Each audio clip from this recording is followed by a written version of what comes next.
Seeing Michelle under the sun, he certainly wasn't what most people would consider normal. Awe-inspiring, in fact. Giving birth to me, it broke my mind. Now the phone is ringing, really? No, I drove her mad. Give me a sec. Yep. I'm back. Welcome back. Sorry. It's alright.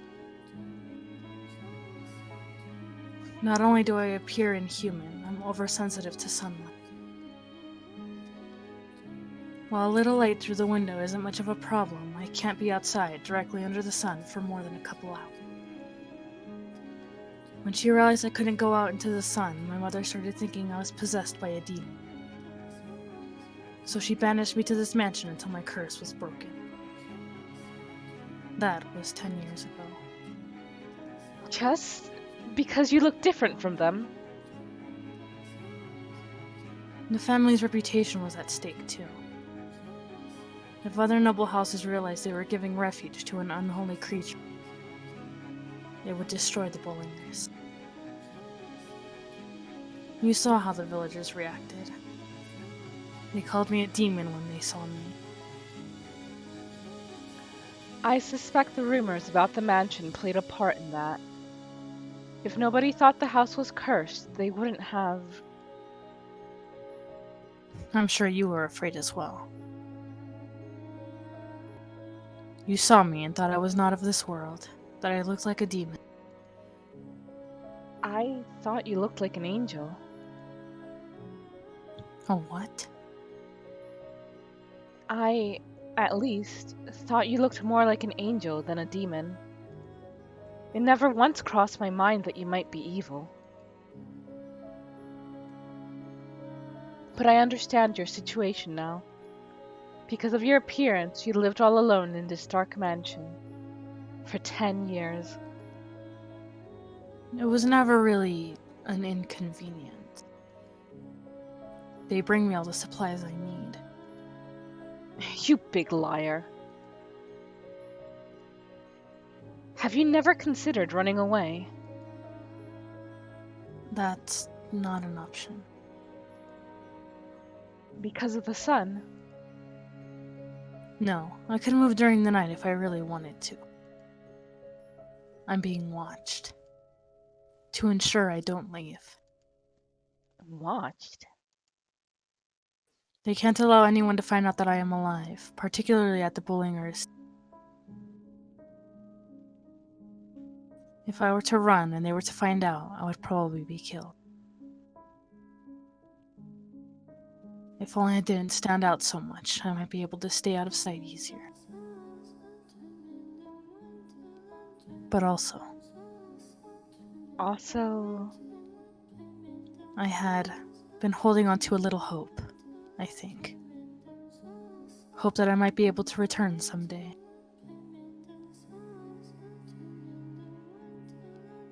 I have all but given up that hope now, though.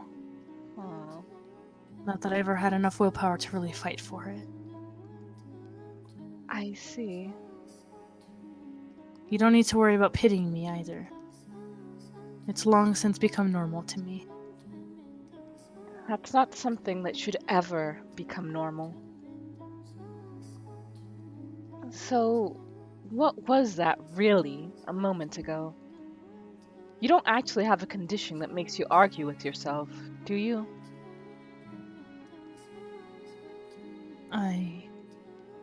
Please tell me. You don't have to believe me. In fact, I doubt you will. You're free to think I'm completely mad. Don't worry. I want to know. I can hear the witch's voice. The witch's voice? It started when I first arrived at the mansion. No one else can hear it either. Like I said, it sounds crazy. Not at all. I said I would trust you, so I believe you. Maybe he's not well. Yeah, that has to be it. 10 years all alone in one place and you're bound to start hearing things. He seems like a delicate person, too. Thinking about it like that, I'm starting to feel really sorry for him. Do I want to know what you're thinking? I'm here for you. Huh? I've made up my mind. I'm going to stay here with you. Wait, what? Don't worry, I'll shout so loud you won't be able to hear that silly witch's voice anymore. Will you now? If you hear it again, let me know. Understood? You don't have to be afraid. I never said I was. Whenever you hear it, I'll be there with you, holding your hand. Well, we kind of took the extremely long route. But there you have it. It's a pleasure to make your acquaintance, Master. Master. Now, where do we begin? I know, supper! Are you hungry? What should I make? Slow down, please. What is it? If there's something you'd like, I'd be happy to accommodate. You actually intend to stay here? Again? After what happened last time? Because of what happened.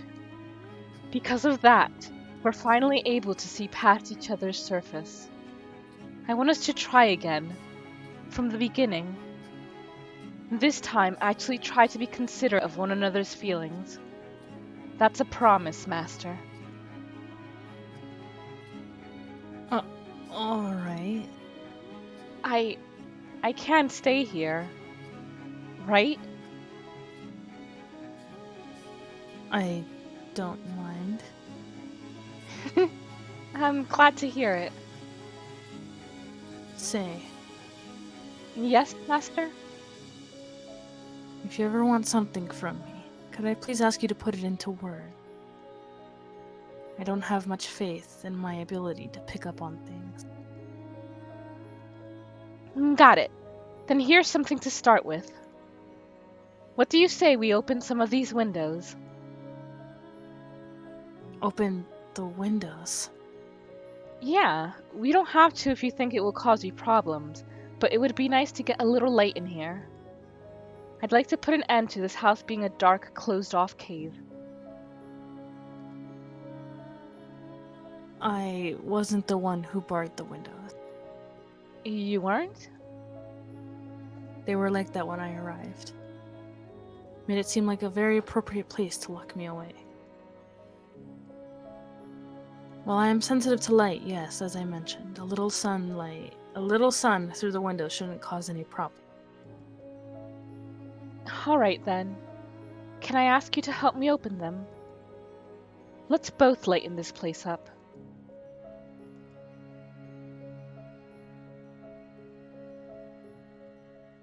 After a few moments of silence, Michelle gave me a curt nod. While we couldn't do anything about the windows that had been boarded up, the two of us forced open the ones that were just covered by rusted over shutters. When we got the first one open, a beautiful stream of light, like nothing I had ever seen before,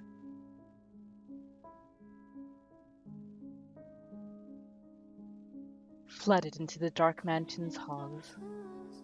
I had assumed that spring would never come. All we had to do was talk to each other, listen to each other, and everything else would fall into place. Take a lesson, Jacobo.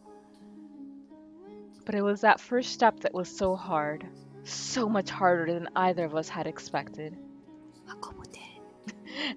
And now that the Jacobo not even born yet. And now that the ice was melting, we had to treasure that. It might not have seemed like much to someone else, but to us it was a huge accomplishment.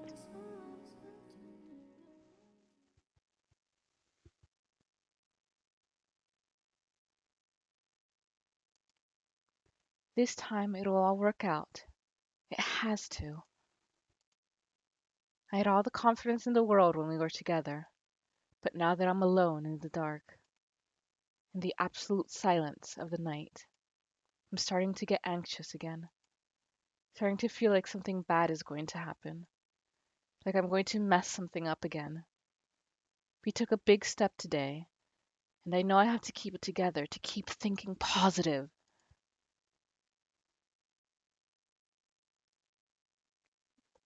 The goods you're after, Giselle, are not cheap. Understand?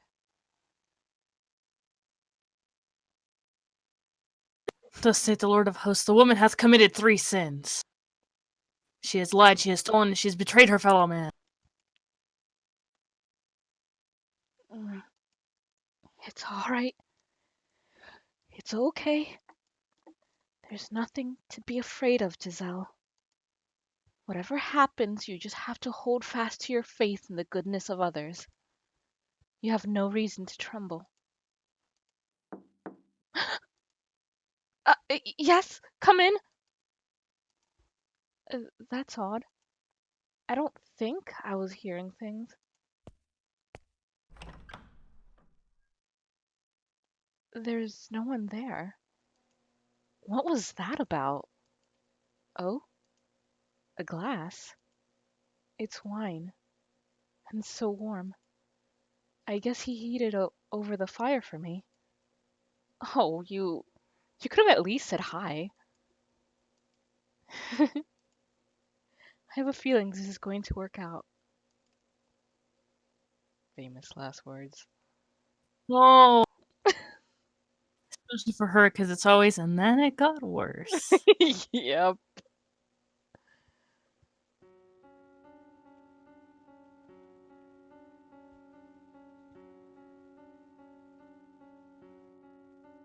Oh, this is Michelle. hmm The light shining in through the windows is swallowed whole by the darkness, as if to say our time together never actually existed. We saw it, though.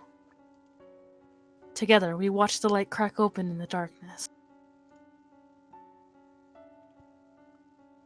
I'm begging you, please remember. Please find yourself.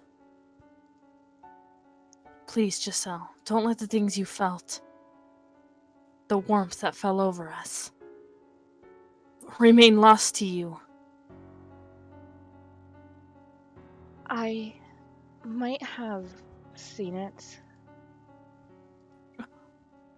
Seen that most beautiful light. Giselle, But are these truly my memories? Could they not be someone else's tale? Like all the others we have seen so far. She was so bright and energetic, and I am neither of those. Besides, the maid needs not a tale of her own. this is not a story. These are memories. Mine and your memories, no one else's. It was all very much real. As were the kinder, happier days that came next. Kinder, happier days.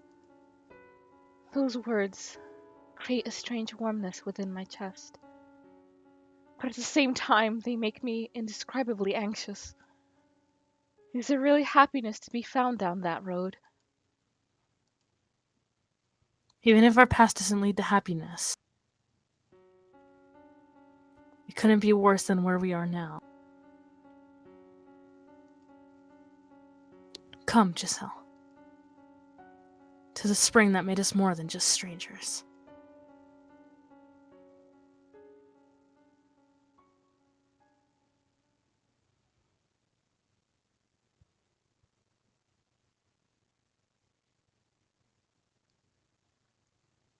Master, come on, get up. Up with you. Master!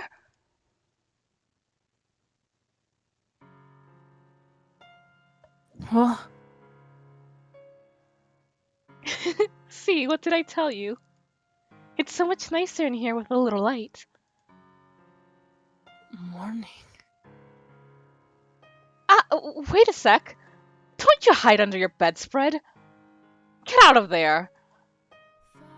I'm fine with my room staying dark. What's she even doing in here? Oh, but master, you agreed that I could open the windows. I did, yes. Don't worry, I've put curtains up. If it gets too bright, you can draw them. Mornings take the best part of being outside and squeeze them all into the same few hours. You don't have to go outside in the sunlight for it either. You just have to listen to all the wonderful sounds. The joyous songs of the birds, the swaying of the trees, the rustling of leaves.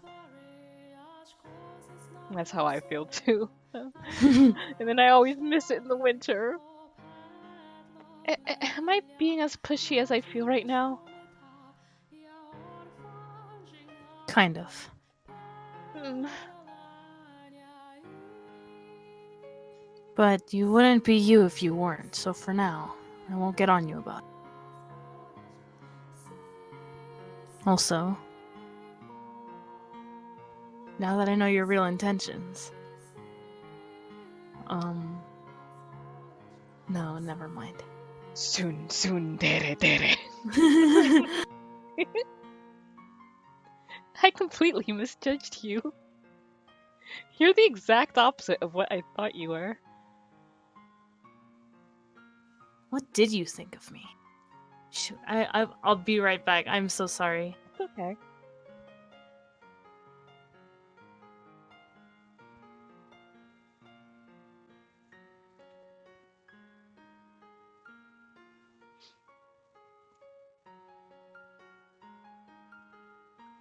God, this song always puts a smile on my face.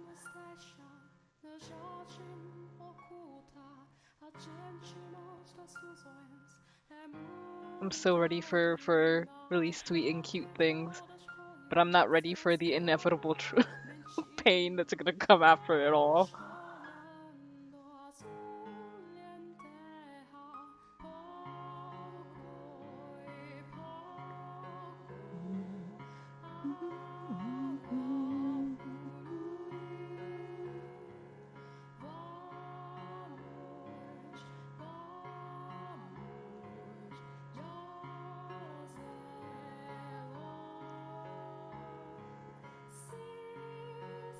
Well, that's good to know.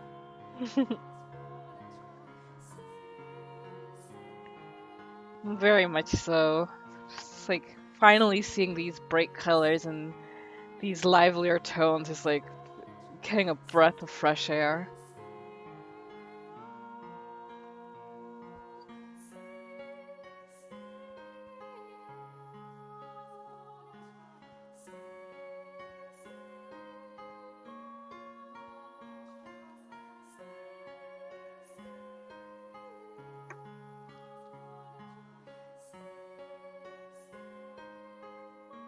Okay, I'm back. I'm sorry. It's alright. Welcome back.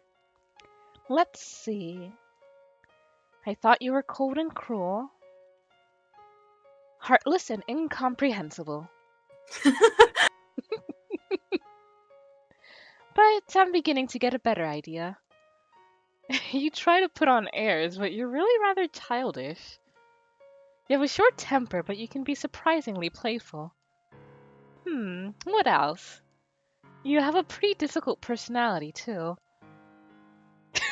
There's not a single good trait on that list. Now, hear me out here. That's not everything. You gave me a chance to talk, and you listened intently. You can be kind of nice, too. We agreed that we would live together, not just in the same house, so we've got plenty of time to add more to the list. And I hope you can make your own list about me, too. This is just the beginning, after all. We've got a long time ahead of us. Plenty enough to get to know each other, no? Let's not waste any time, then. What do you say we do something today that we haven't been able to do before? Where should we begin? Did I completely butcher that line? Okay. Oh, I know! We can get this place cleaned up. You want to clean? Now that there's some actual light in here, we can see all sorts of things we'd probably rather not. Like dust. All over the place. My vision was still slightly unfocused, having not completely escaped from Morpheus's embrace, but I could see well enough to catch her smiling bright. That was the first time I'd gotten a good look at her in the light. I could see facial features that I had missed during yesterday's commotion, and those glittering eyes. Not even a trace of the tribulation she had endured tainted her pure jade eye. She's surprisingly good looking. I am clearly not myself right now. Is something the matter, Master? I know. You're still half asleep, aren't you? I guess I'm just going to have to throw my best bucket of water on you. What is a best bucket of water? I'm awake. Is there something on my face, then? Just far too amusing a sight to wake up to. Amusing? Oh, just get out of bed already! What a noisy morning.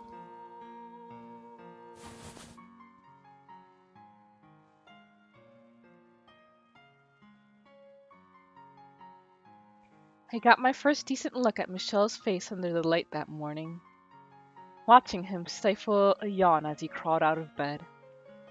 All the little details I hadn't been able to pick up in the darkness, his expressions, mannerisms, and the way he looked at me. I could see facial features I had missed during yesterday's commotion, and those vivid, all-consuming red eyes. I was probably, no, almost certainly, making a really dumb face at him. Is it just me, or is he kind of, no, very pretty? I'm pretty sure everyone in this chat has lusted after Michelle at one point or another. How could I not have noticed until now? Oh, jeez, wow. I can't look him in the eyes. I wish they had given him, like, bed hair. That would have been so cute. Yes, what can I do for you, then? Is there something on my face? Well, a pretty face is on your face. I mean, fuck.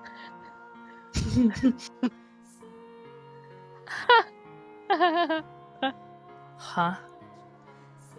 Hair monster! Excuse me? No, your hair, it's really long. Yes, that's it. Way too long. Is that any way for a servant to speak to her master? Um, I'm just kidding. I don't have any interest in holding your status against you anymore. I see. It's really hard to tell if he's joking or not. So, about that cleaning. May I wash my face first? What? You're going to help? As I just said, I'm not going to act like I'm superior to you anymore. What are you snickering about? I can't help it. I'm happy. If my hair really does bother you, you can cut it. Huh? What? I can cut it? Of course, I'll give you the best haircut you've ever had. Oh, but I should warn you, you'll want to stay perfectly still. My sister always said you were as likely to lose an ear as you were your hair whenever I cut it. Oh, Giselle. You stay away from me. Good, I like him better with long hair anyway. I was shocked at how much more comfortable I felt around her only one day following our opening up to each other. Maybe this was normal and I had simply never felt it before. I didn't know. And I thought it would take years of work to get close enough to someone to be able to have a conversation without picking apart every little detail. But here I was, a day later, already there. Was that how it usually worked? Yeah, I don't know. Yeah, I don't know. Did people normally get close and draw apart so freely? Nah. I didn't find it unpleasant to have someone else around. It was a strange feeling. All that friction had dissipated in an instant. And it was like we had known each other for years. Though not entirely willingly, we began sharing meals, something I had always done by myself. Hey, I see you shoving aside that parsnip. You need to eat everything. You know, I don't blame him. Do you have any idea why there was so much rotting parsnip in the cellar? Oh, that's why. Parsnip is still nasty. I don't think I've ever had a parsnip. Really? I don't actually. I know it's a vegetable, but I can't even I keep thinking of a radish whenever I try thinking of a parsnip. Let me see. They're more like carrots. They're like carrot-looking things. Oh, yeah, I've never had that. Really? You know? Well, yeah, I don't like them. I don't care for it. You could at least pretend to be ashamed. Oh, it's rotting because he doesn't eat it. Yeah. Yeesh, you're not a kid, so don't be so picky. It's not good for you. Hasn't caused any problems thus far. It will soon enough. He really is super immature. I can't believe you. We have limited supplies and you won't eat your vegetables. Oh, question! I've got an idea. Go on. Is the list of supplies sent by your family set in stone? Meaning? I was just wondering if it was possible to make requests. If I could, I would just go out on a shopping trip. Perish the thought. The only village around here is the one you came from. Right. Say, are you saying that out of concern for...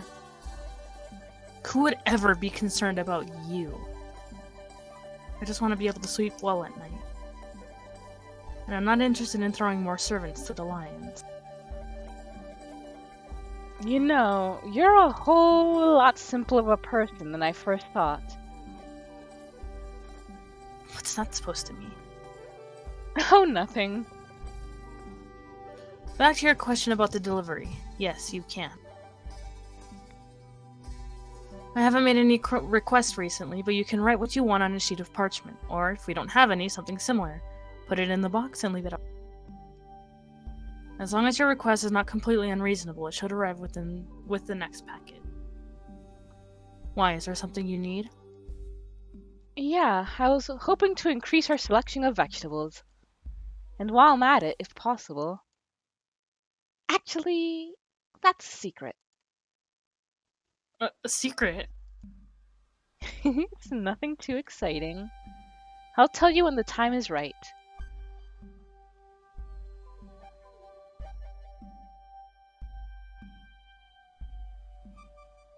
My relationship with Michelle gradually transitioned from master and servant to something closer to friends. He was still my master, but he allowed me almost complete freedom. And he didn't order me around either. He even gave me a hand with my work. Though he was still not very talkative and oftentimes hard to read, he at least seemed to be making an effort to close the gap. He would on occasion tell me about himself, though not in much detail, and any time his family came up he grimaced uncomfortably. Apparently his father had wanted him dead. His brothers, though, had worked to create a scenario in which he could live, faking his death and sending him to this remote mansion. I had never encountered Michelle's brothers while at his family's estate. But assuming he was right, and it was one of them who had given me the letter, they were likely our only allies at that house. I don't know what he's thinking, it's been 10 years, Michelle had muttered. To which I had replied, have faith. It was better to believe in something, even if it felt silly and unreasonable, than to lose faith in everything. My being able to find renewed belief in the kindness of people was what had allowed me to start smiling again, after all. Because I was able to have that faith, I was able to enjoy life once more. It wasn't an exciting or thrilling life. It was humble. Simple one with just the two of us. But I wouldn't trade that light for anything. Some people might think it dull or dreary, but it was ours.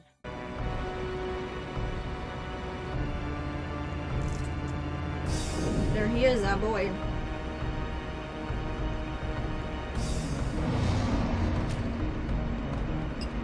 What is this? The genie? Well, it's quite different than I imagined.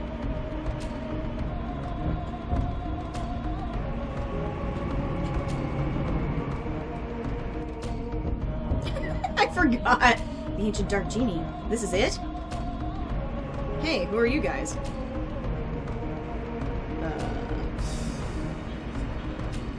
Welcome back, Genie of Darkness. I broke the seal and released you. Therefore, I am your master.